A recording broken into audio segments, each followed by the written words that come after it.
Well, good afternoon. Appreciate everybody joining us today. Just want to take a few minutes here to kind of take a step back and just reflect on the 2020 season. And as we've had some time here since our bowl game to be able to do that and talk to some of our players and coaches and just to be able to just really appreciate all that our players sacrificed, all the work that they put in, all the things they accomplished during this amazing 2020 season. It was amazing for a lot of reasons. A lot of the challenges that we had to go through were unprecedented in the preparation process, but then to be able to do the things we did on the field that either hadn't happened here before or hadn't happened here in a long, long time. So just so proud of our coaching staff, so proud of our players, and because of all that the players and coaches did this past season, a lot of opportunities have been created because of that, and we're thankful and blessed for all of those, and just want to be able to build off of this momentum that we've created in our program and to be able to move forward in 2021 with a lot of excitement and anticipation for this offseason and all that means for the future of our program. So, questions at this time? All right, Zach, and then John Blau. Tom, I don't think we ask you to get too reflective on here too often, but does the Coach of the Year, maybe a lot of the things that have happened in the last few days almost just feel like it puts a bow on all of 2020 for you, and without maybe the follow-up to that is, how do you balance appreciating what you guys accomplished while also recognizing that you probably don't want 2021 to look a heck of a lot like 2020 did in a lot of ways? Yeah, I think that, I just found out recently about the AFCA Coach of the Year award and was kind of taken back by receiving that, and just so humbled and honored to be voted by my peers, the fellow coaches in this country. And as I talked to Todd Berry, even about it here yesterday, it's just the journey that you go on. Started all the way back in high school, and when I was a high school coach, that's when I first went to the AFCA National Convention with Coach Dullahan. He took our staff there, and I'd never attended it before, and I've never missed since. And so just to be able to be a part of that as a young high school coach and sit in on all the different presentations and the Coach of the Year presentations and the banquets for that, and to be able to listen to those coaches talk and just look up to all those guys and then to start at the Division III level, and then to work our way up and NAI to all the way to the SEC, and then ultimately to the Big Ten. So, yeah, it just kind of takes a chance for you to just kind of sit back and reflect, and you just think of all the people that were part of helping you get here. And I, said that even yesterday, and just the coaches that hired me, both the high school level and then on into college, when Chris Creighton was the first coach to give me an opportunity to coach college football at Wabash College, and then Hugh Freeze hired me at Lambeth, and school I'd never even heard of before going there, and then had a chance to move on and get rehired by Chris at Drake, and then back with Coach Freeze at Arkansas State and Ole Miss, and then Willie Taggart gave me my first shot at being a Division I defensive coordinator at the University of South Florida. And then the dream opportunity to come to the Big Ten in my home state, where Kevin Wilson asked me to come be his DC in 2016. So it just makes you think about all those things and the journey that you go on and all the people that helped you get where you are, and just so thankful for my wife and our kids and all they sacrificed. And I've mentioned that in the past, and just thank the good Lord above just for all the guidance and direction along the way. And I think about my dad too, and just all that he's meant in my life. And when I had a chance to call and tell him about receiving this award, it was just such a tremendous time together. And he knows what it means, and he knows the individuals that have won it in the past, and the guys that he's looked up to, and just special for a coach's kid and somebody raised in this profession. So just proud of this team, and just really blessed. And yeah, you want 2021 to be a great springboard into our future, and obviously 2020 has been one that a lot of people would like to forget for a lot of reasons. But man, sometimes when life's the hardest and things are the most challenging, that's when sometimes the greatest things have a tendency to happen. And that was the case for us this year through all the adversity and all the challenges, and it gave us a chance to really, find out who we are and what we want to become as a program moving forward. So just thankful and blessed to be able to be in this position, and just want to use this momentum and all that it kind of represents for this whole, because this is a program award. This is the Indiana University Award for everybody that's, you think about Fred Glass and his belief in me, now Scott Dolson's leadership and his support and just what he's done, in our short time together. So I just thankful for all that and everybody that's represented in what this award means. All right, John, and then Sammy Jacobs. You've talked a lot about that journey, with the license plates on your wall in your office, and again, you just brought up Fred Glass in terms of taking a chance on you. I mean, what do you think your story tells other coaches at the AFCA and those guys that are at conventions in terms of the route you took was a little probably more secure, I can't say, like roundabout than a lot of other people? Yeah, I mean, I think even when I talked to some guys recently about it, just gives the high school coach the hope that, hey, if I just stay the course, I got a chance to live out that dream. If I'm coaching at a Division III school, or if I'm coaching at NAI school, or, whatever level, it doesn't matter. If you believe in something and you just stay the course and you persevere through difficult times. I mean, there were times when I had no idea what tomorrow was going to be. I had no idea where I was going to end up. If I was going to, there were times when in the journey, as I mentioned in the past, where I almost went back to high school just because I didn't want to put my family through, more hard moves and more just uncertainty and no money and all those different things and struggles that creates. So, I think it gives those guys an opportunity to believe that, hey, if this guy can do it, then I can do it. And I think that's what it is, because there's nothing special about me. I just stayed the course and had a belief in something that, in the time when there's jobs I tried to get years ago that I didn't get, that, I've even guys have teased me about, man, I didn't hire you for this position and now look where you are. And I'm like, well, but that's just part of it. That's part of, persevering. It's the grit piece in all of this. And I think that's when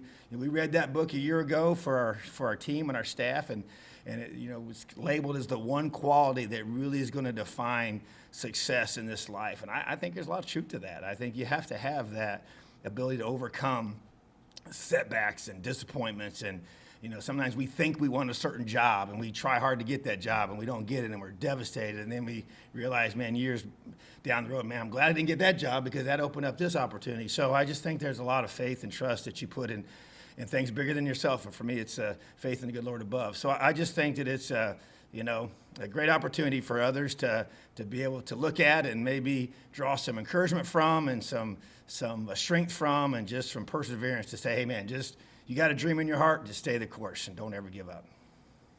All right, Sammy, then Tom Brew. Good afternoon, Coach. Congratulations Thank you. again on the award. The season didn't end like you wanted it to, but you finished the season ranked 12th in the AP poll. You went 3-1 against top 25 teams. Have you taken the time to look back at your team's accomplishments and see what you need to build on for the future, and see what you could use from this season to build a recruiting class and build up all of that stuff for the future as well? I've tried to in these last few days, tried to reflect a little bit, because just some things you mentioned there are all true. We did not finish the season the way we wanted to. It's a big disappointment for myself and an emptiness there that we can't go back and change. But I don't want that one game to take away from all the things that you mentioned as well, and just all the huge wins that we experienced, and just the growth in our program, and just to show this country what we can become as a football program, and show recruits and show their families and our fan base what I believe Indiana football can be, and that we're becoming in front of your eyes. And so, but that process is never, it's not always a straight incline. There's detours, there's bumps, there's setbacks, there's things that you have to learn from. We got to go back and look at this season, and as many good things that happened and really, really great things that occurred. There's a lot of stuff we got to get better at, and we got to continue to recruit at a high level. We got to continue to develop our players better. We got to continue to find ways to maximize the skill development of our current players and maximize their character development and their everything that's going to make them the man that I want them to become, and that I know in their heart they want to become. And so there's all those things. There's the schematic things. We got to look at. We got to find ways to run the football better offensively. I still feel like we gave up too many big plays defensively. We did a great job of playing really well in the red zone, and we created a lot of takeaways and did some good things for sure. But go back and I've already started going back and watching some film already, and there's things that we got to get fixed and get better at and continue to grow our program. And so to me, we'll have more time to do that. Right now we're in the process of trying to, fill some staff vacancies or vacancy with the DC position and working on that and just going through those things. But there's no question we'll do a really good job of being very thorough, like we always are every off season of looking through everything, every part of our program, both sides of the football, special teams, and finding ways to improve because, we have goals in this program. We have a vision for what we've set, for what we think we can become here, and we've not accomplished those things yet. So definitely took some big steps forward to get to that point, but just got to have a tremendous desire every day to find ways to keep getting better. All right, Tom, then Kevin. Tom, congratulations on the award. Well deserved. Thank you. To look forward a little bit here, obviously this year everybody's doesn't count, and you've had a lot of guys announce that they're coming back. Have you been given any direction as to how many people you can have on your roster, or how all that has to work out, or is it just anybody who wants to come back can? Well, first of all, it's a great question, and so this is unprecedented. We've never had a situation where seniors were allowed to return. So we sat down with our administration, just go through, and we have a set number of players that we can have. There's a certain roster number that the NCAA sets for each university based on your Title IX numbers, and so we have that number. And so basically, we said, okay, all those guys that are on this team this year that are in their final year of eligibility, we're going to allow those players to return. We can't go over that number, but you take those guys that are all eligible. So we met with all those guys, and they're making their decisions about if they're going to come back or not. So basically, if you were a senior in this program and you wanted to return to Indiana University, then you were going to be allowed to. And so, but then beyond that, the other players that are younger, they obviously make their normal decisions about their future. But at the same time, you still have to stay within the 85 with that group, So, but this will be 1 year where if you have, 10 seniors that decide to come back, then you'll have 95 guys on scholarship during the 2021 season. So that's a NCAA rule that they are allowing, and our university is supporting that and allowing us to bring those guys back. So don't have the set number right now what that's going to be, but we're getting an idea, with each passing day who's going to be doing that. So, but then you got it moving forward, then you're going to have to make roster decisions how that's affected, in the future for 2022 and beyond. So, but feel good about the guys that have chosen to do that, and also very supportive of those that have chose to move on and for whatever reason, And so, but we've had those conversations, and just always want to be super supportive, but also want to help guys make the best decision for them that will allow them to be able to have the most chance for success moving forward, which is the whole goal. Kevin, then Dennis Stout.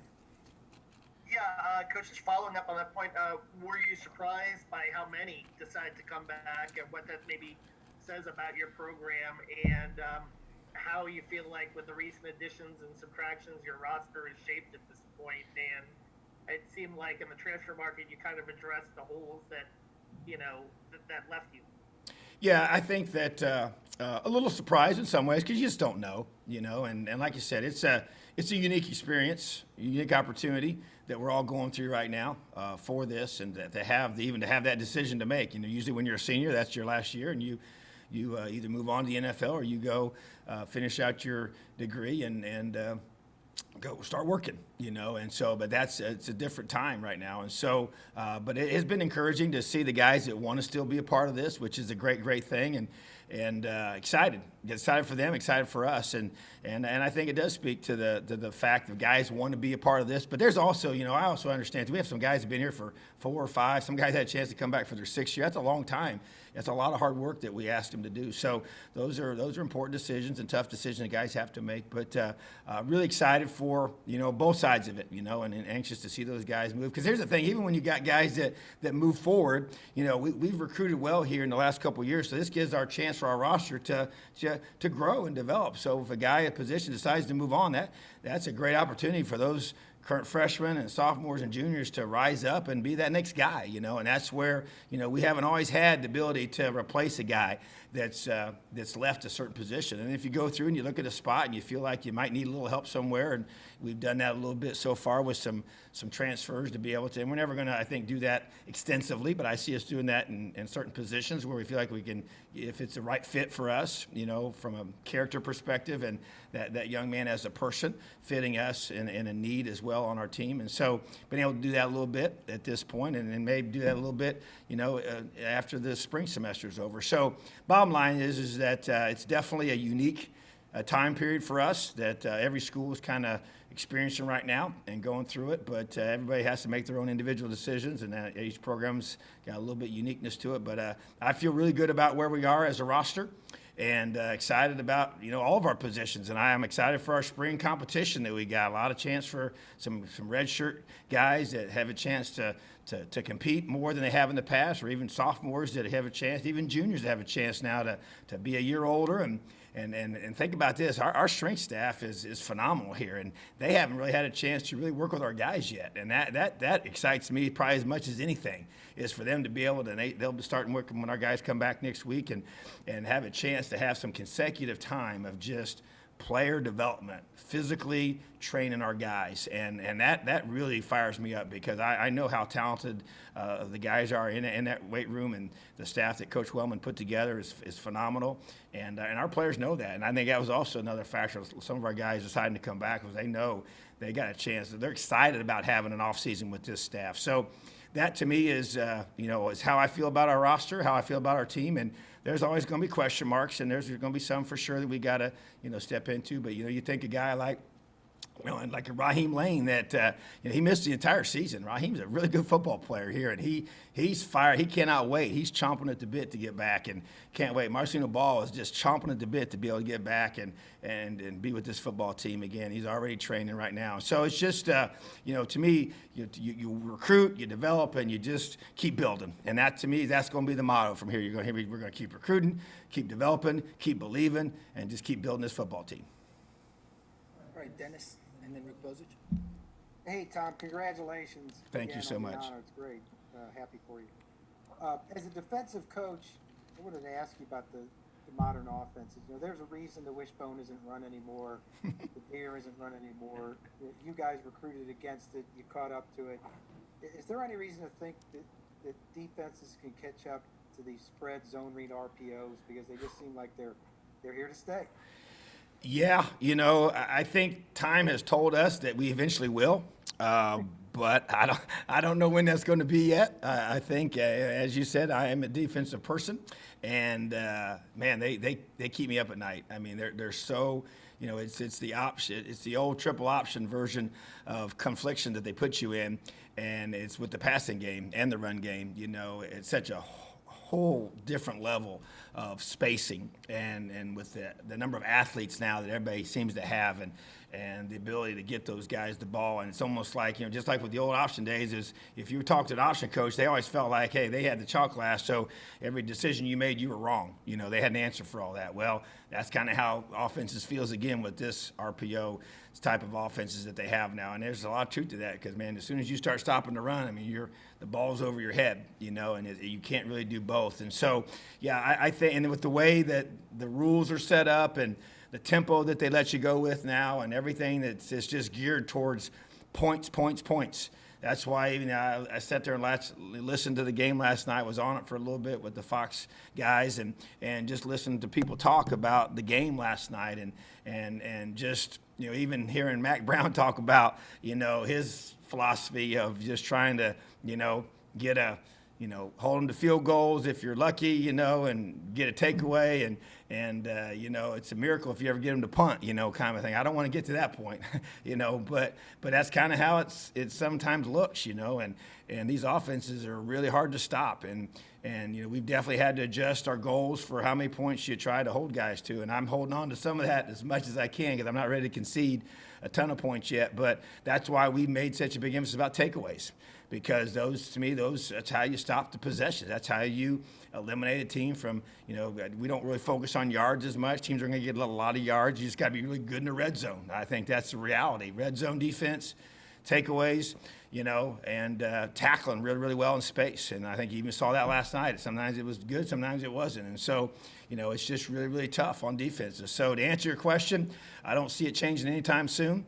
But I do think eventually, we try to find ways. Defense has a way of trying to figure that stuff out, and then offense they'll make their adjustments, and then the cat and mouse game goes on. So, but right now the offense has a lot of advantages, and it's very difficult for defenses to get off the field. Thank you. Right, Rick and then Matt Weaver. Yeah, Tom, congratulations on the award. Thank you. Well deserved. You were the big dog in Indianapolis when you were at Ben Davis, and a lot of coaches, when they get to that point, stay and sort of develop these high school dynasties. You took a different path, which was, had some uncertainty ahead of it. Why do you think you decided to do that instead of taking the comfortable road? Yeah, that is an interesting question, because I did. I thought about, hey, you just stay here for a long time and you don't ever have to move, and there's a lot of, you got to win. I get that, at every level, but there's a lot of things in place to have, a good foundation for a successful long-term future. And, our kids would have never had to move, and they were in grade school at the time in the Ben Davis school district there, and went to Roby Elementary, all three of them, and so but there was just something in my heart, and I had this desire. I wanted to coach college football. There was just something about it, I just remember even as a kid, man, just watching the Big Ten on TV and going to some games with my dad and my family, and it just spurred something in there, and I just just also that, man, just that question, can I, am I good enough to coach at that level? Even though you want to be and you want to have that opportunity, but you got to know, hey, am I good enough? Can I get the job done? And so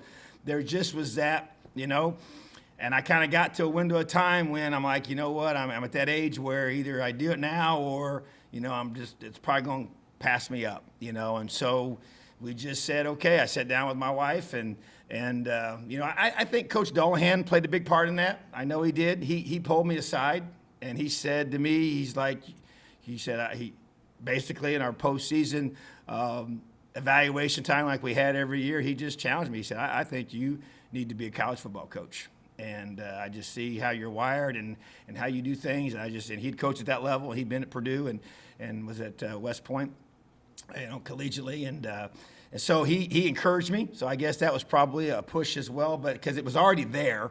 The desire was already, and I even think going to the convention, like I mentioned in the beginning of this press conference, back in 1998 when I went for the first time with Coach, and you're around all those coaches, and you go and you watch them practice, and you go and meet with them, and I spent a lot of time going to Indiana and Purdue back then, and when I was in Florida coaching high school ball, I went to Florida State and Florida, were the two universities that I went to the most, and so just being around that, it's kind of stoked that interest and that passion to maybe pursue that, and just that desire to be at that level. So when the opportunity came, like I said, I put out a bunch of feelers and a bunch of resumes, and I got the call from Chris Creighton. So that's, I guess to me it was just something, and I have a lot of guys talk to me. I have a lot of coaches talk to me, a lot of high school coaches about, they have that similar interest, and I'm like, well, you better be willing to do this, this, and this. And if you are, then, man, if that's your dream in your heart, man, go chase it. Go after it. Don't ever live with regret. So I just didn't want to have regrets. I just, and I didn't know I wasn't guaranteed anything that was even going to work out, and so,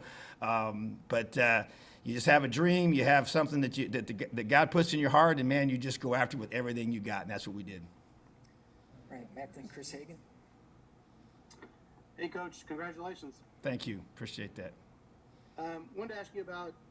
I'm sure obviously you're in the search for Coach Womack's replacement. I'm guessing ideally, the easiest thing would be to get a linebackers coach who could come in and slide in and maybe be the DC. But are you looking at also maybe guys who don't have a linebackers background, and you maybe could shuffle your staff around? I mean, obviously you would find the best guy, but could you do that possibly? Go that route. Yeah, I would say the number one objective is to find the best fit. And if he happens to be a linebackers coach, yeah, that would be very convenient and an easy transition to where you just plug him in right there. If he's not, then we would look at adjusting our staff. Yeah, so we just move guys around. We got multiple coaches that can coach multiple positions, and I was one of those too. I can coach linebackers. I coach safeties at different places. I coached the corners as well. I coached the whole secondary when I was at Wabash, and coached the safeties when I was at University of South Florida, and coached linebackers every place else. So I think our staff's got enough talent on it to be able to adjust. But looking at some different guys of different backgrounds, but the number one goal is to find the best fit to run our defense and be the leader of that side of the football. So we're in the process of working through that right now, and anxious to get through it and get that guy picked. Right, Chris and Dustin. Hey, Coach, congratulations on the success individually and as a program. But along Thank you. those lines, they already have polls out for next season. Indiana among the top 10. How do you transition your message and the idea of gone are the days of people just write a W next to playing IU, and to now you're on the calendar, you're the hunted, and you've gotten to that level. How do you stay there now? Well, I think that's a great point. We this year experienced that as well, and so had the chance to 2019 did some great things and some breakthroughs that hadn't happened in a long time, and then you had a chance to come in and by the way that we started right out of the gate with that big win over Penn State, then that thrust us into the top 25, and then really stayed there and got all the way into the top 10, and so we're playing games as a top 10 team, and that to me is really what I challenged our players and was to be able to have that mindset that hey, we're a top 10 football team. You got to prepare that way. You got to live that way. You got to act that way. You got to perform that way. And that's the expectation. And you're not sneaking up on anybody anymore. And that's a great thing. That's a good issue to have, a problem to have to be able to address. And that's what I see moving forward. And I told our team this too. And I didn't know where we'd be ranked. I knew if we won our bowl game, we'd be top 10 for sure. And but even by what we put together, and you look at the collective work of the 2020 season, obviously it's put us in position to finish the year at number 12 and position yourself to be a top 15 team for sure. In the fall, maybe top 10 in the fall. So we don't control any of that stuff. But at the end of the day, though, to me, it's elevating your level of expectation. And as I said this from the very beginning when I got here, it's about we had to change the expectations and create belief. And that's what we're doing. And so that's reflective in the way that we're ranked, because those rankings are just, how is your program perceived by whoever's putting those rankings together. And so obviously we all know it has to be proved on the field, but now you have a whole offseason where you're now in a team that's being talked about in that light. And so how you going to respond to that? Some guys, they get in that situation and it causes them to let up.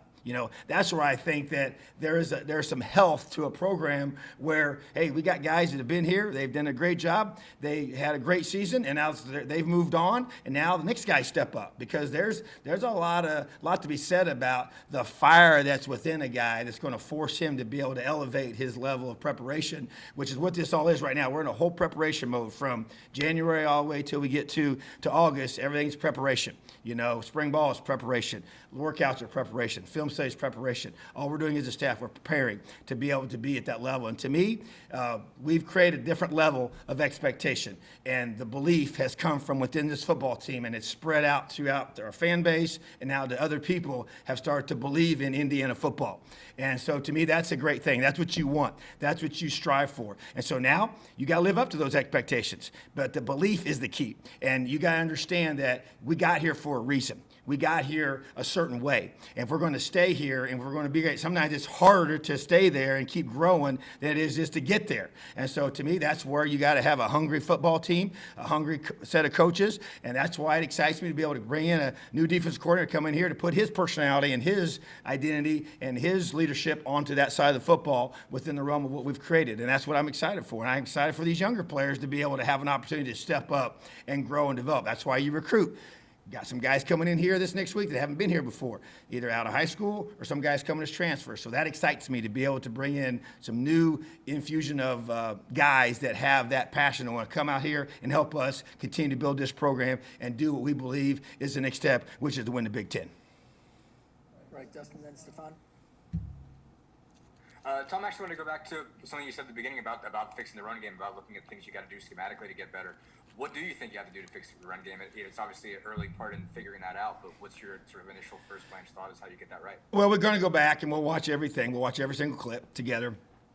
as a staff. And to me, it's just being more multiple, even schematically. And so I know one thing that we just being very transparent, and which I try to be, in these situations here, and that is that, with the COVID situation and for me being able to have limited spring balls, limited, summer work, limited, fall camp everything was all compressed and chopped up and cut up and different things. We had so many guys in and out, even on the line of scrimmage. So kept it a little more vanilla in some ways from that regard, but no, we need to grow more of that. So I'm not going to get too specific about what that's going to look like, but I just see us expanding ourselves schematically, doing more things in the run game, being more multiple with the run game, and being able to have different types of abilities to attack certain points on the line of scrimmage and how we set those up as well. So we're going to have an extensive study of that this offseason, and that's going to be a huge objective for our offensive staff and for our program is to run the football better. All right, Stefan, then Griffin. Tom, I wanted to ask about WAP. I know last season he kind of had, a similar situation where he was getting NFL interest. He had a decision to make. I mean, when you look back on that conversation, what do you feel maybe he, succeeded with this season or made strides in this season that made this year's conversation decision a little bit different? Well, I tell you what, he matured a whole lot as a person. And that was a big challenge I had for him was to be able to grow. I think it might have been the Ohio State game. He received the Elio Award for the team for that game, and what I mentioned as I talked about him during, before I gave the award, I hold the Elio stick up in front of the group and just start talking about what that, what those three letters represent, and then what that person has done to put himself in position to earn that this week. And so, man, he was such a leader on the sideline, so unselfish towards the defense when they're out there and getting the whole side. Because think about, we were playing these games where there wasn't very many fans, and so getting the sideline jacked up, and he's got done playing on offense and running around all the time. Then he comes off on the side and he's just encouraging his teammates, and even in practice, just the things that he was able to do and the way that he worked and whatever role he was given, whether he caught more balls, less balls. I think he caught more balls last year, but still, it was just whatever this team needs me to do. And so I just think he grew up in that regard. And I think also we try to work on his route running and the things to help him be able to be successful at the next level. And eventually you just got to decide, hey, this is time to go. And you're healthy and you come off another good season. We did some great things. And we sat down, we talked these things through with him and his family and just tried to help him make the best decision possible. Sometimes it's just time to be able to go spread your wings and go chase the dream that's in your heart, So, but I do think he matured and grew and had a chance to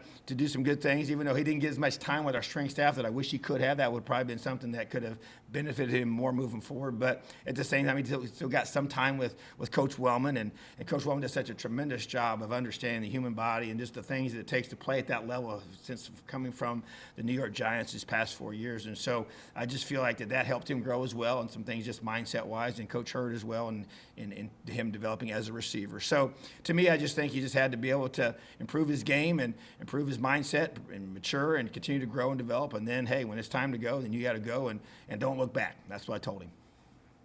All right, Griffin, then Zach. Hey, Tom, a little bit of a bigger picture question again, but it's been such a tough year for so many people across the country and in the state. What did you just feel that IU's football accomplishments meant for people in the community, the campus, and across the state? Well, that's one thing that I don't think initially I realized how big it was. But then as the season started playing itself out and I started getting a lot of feedback, I get a lot of emails. I got people sending me messages, writing me notes, sending cards in the mail, seeing people, even recently talking to them, even here locally, and they get emotional just thanking us for the joy that we brought, during a tough time. I've had people reach out to me. They've lost loved ones. They've even lost loved ones that were huge Indiana football fans that they didn't get a chance to experience this season because they maybe have passed before the season started, but yet that gave them so much joy and hope and encouragement because they were down and they were hurting, in a serious way. And you don't really think about that because you're just, man, we were just battling every week just to try and stay healthy and compete and try and win football games. But then, man, you start realizing, man, this gave a lot of people in our entire fan base and all associated with Indiana as a university and as a state a lot of pride and a lot of things to look forward to. Just having a Saturday game to look forward to, and maybe your week is just really, really hard and life's tough and the financial piece is tough. Your health is struggling or your loved ones are struggling in those areas. So I just think that I didn't realize it as much, like I said initially, but I started realizing it as it was unfolding that we were able to bring a lot of that to a lot of people, which is pretty awesome. All right, Zach, and then we'll wrap up with Paul. Tom, sorry, going back to something that you sort of talked about with the run game and just the off season. I know you guys had a more experienced group than most. I know you were also breaking in a new offensive coordinator, but I don't know if this is maybe oversimplifying it, but at some level, was it almost a process of maybe just having to identify portions of both your offensive and your defensive kind of schemes that you almost just needed to put on a shelf this season and just say, we're not going to have the time to install this, to get it right. We basically got to pick the things we think we can do in this sort of controlled environment in a limited period of time and roll with that, because if we try to do too much, we're going to leave ourselves too thin. That's exactly what we had to do. And here's why. Because it's not just the fact that you didn't have the preparation time. You also knew that you could show up on Wednesday and lose a guy or two at a certain position, and you wouldn't be able to have a younger guy ready to do those things if he had to do it on game day. So I told our staff, I said, guys, we have to have the mindset to keep this as simple as we can to where we got 3 deep of guys that can execute what we need to be able to do. And that may cause us to be a little less this or a little whatever schematically, but in the big scheme of things, we lost guys on game day that we'd have to list them as inactive, and they failed the COVID test, on Friday night or, Saturday morning, the day of the game, and that's a huge blow. And that happened to us, and then the thing that also people will lose sight of with at the end when we had they have to go on pause there for those 7 days. Well, we had 28 guys that tested positive. Those guys were out for 2 weeks. I mean, they couldn't do anything for 2 weeks. So, and we're talking about no running, no lifting, no nothing. And so that's a long time to be out and then to have to come back. And then even then it was to come back incrementally. And so there's a lot of that stuff happen. So if a guy got it, throughout this, he was out for a long time. And so it did affect how you had to do things. And so that's stuff that probably will maybe come out more as more coaches may talk about as the season unfolds and things you had to deal with. But those are the things that that was a reality that we were going through on a daily basis and a weekly basis. And so you just had to, like I said, we just said in the beginning, let's make sure we got a system in place, that we got 3 group of guys that can do it. That way we can play as many guys as possible, prepare as many guys as possible. And then, we lose a guy at the last second, or we lose a guy on a Tuesday. Because the thing about it, too, is sometimes guys where, you might have a test in the morning on Tuesday, and it comes back as a positive test. Well, then it gets verified, an hour or two later, but we don't know until that. So he misses that whole practice, and he might even be a false positive. That happened as well several times. So he just lost a Tuesday practice, or his guy lost a Thursday practice, or he lost a Wednesday practice, and he had a chance to play, but he missed all those reps. So that happened, several times. So I just think those are the things that we dealt with going in. We didn't know how it was going to play itself out, and so we had to kind of cut back for sure, especially in certain areas, and some more so than others. And sometimes that might have hurt us, but sometimes it might have helped us. Sometimes you get better when you do less things. So I just think that was just a reality of what we had to deal with, and everybody else was in the same boat. So in some ways it's relative, but definitely something that I hope we never have to go through ever again. All right, Paul, wrap us up. Hey, Coach, a couple quick questions for you. We talked recently about Michael Penix and his rehab. How's Thomas doing with his rehab for you? And secondly, your thoughts on getting the FCA Coach of the Year award yesterday. I know that's one that means a lot to you personally. And third, you and I have talked about your father and what he means to you. How proud was your dad about you getting 2 Coach of the Year awards? Well, first of all, Thomas is he's improving. You know, he's working extremely hard and trying to get his lower body in the pool. Rehab is a major emphasis right now, and then he's actually able to upper body lift with our strength staff, so that's good. So he's progressing, and Michael continues to progress as well and is on pace to be where he needs to be right now. And so that's encouraging for both those guys and the rest of our guys that have been injured. You know, just in regards to the FCA Coach of the Year award, and Grant Teff is who it's named after, and he's an amazing coach, amazing person. You know, Fellowship of Christian Athletes is what that stands for, and that's an organization I've been a part of my entire high school coaching and teaching career and into college, and it's played a big part in my life as a high school athlete. You know, I was actually the Athlete of the Year for the state of Indiana my senior year of high school. There from Newcastle through FCA, and that was an award that Steve Alford had also won, coming from my same high school, and I was the second one to win that after him. And so just to be able to be a part of FCA, it's been a huge part of my life. When I went to Ben Davis, we started the FCA there at the school and had a chance to be able to have athletes there. Matter of fact, we try to get as many kids involved as possible. We call it but the Fellowship of Christian Anybody's. It didn't have to be an athlete. If you just want to be a part of this organization, we would welcome you in there, and just a chance once a week, every Friday morning there before school. It was a student-led organization, and had a chance to come together and pray together, sing together, and have a challenge every single day, and had summer camps. I went to summer camp as a high school player, was a camp counselor, you know, when I was a coach at Lambuth University, and ran a college camp there, and with kids, and coaching football and teaching them, and led a men's Bible study through that, and did things with FCA. But I've done them my whole life, and so just to be able to be recognized, you know, by that organization, and it's, you know, I'm a big, you know, person of faith, and that's a huge part of my life, and I'm not ashamed of that. And so I'm just very, very just was blessed and thankful to be recognized by that organization, and Coach Taft did such a great job. He's the head coach at Baylor, and just a tremendous man of God that has high character and just tremendous leadership in AFCA. He really transformed, I thought, that whole organization has just taken off under his leadership. He was the executive director for many, many years. So just appreciate that. And just to kind of wrap it up, you know, my dad is just, you know, he's an emotional guy too. You know, he cried when I told him that I'd won those awards, and you know, the Big Ten one's a big deal to my dad. You know, he's, as I said many times, you know, just the whole conference and just being raised.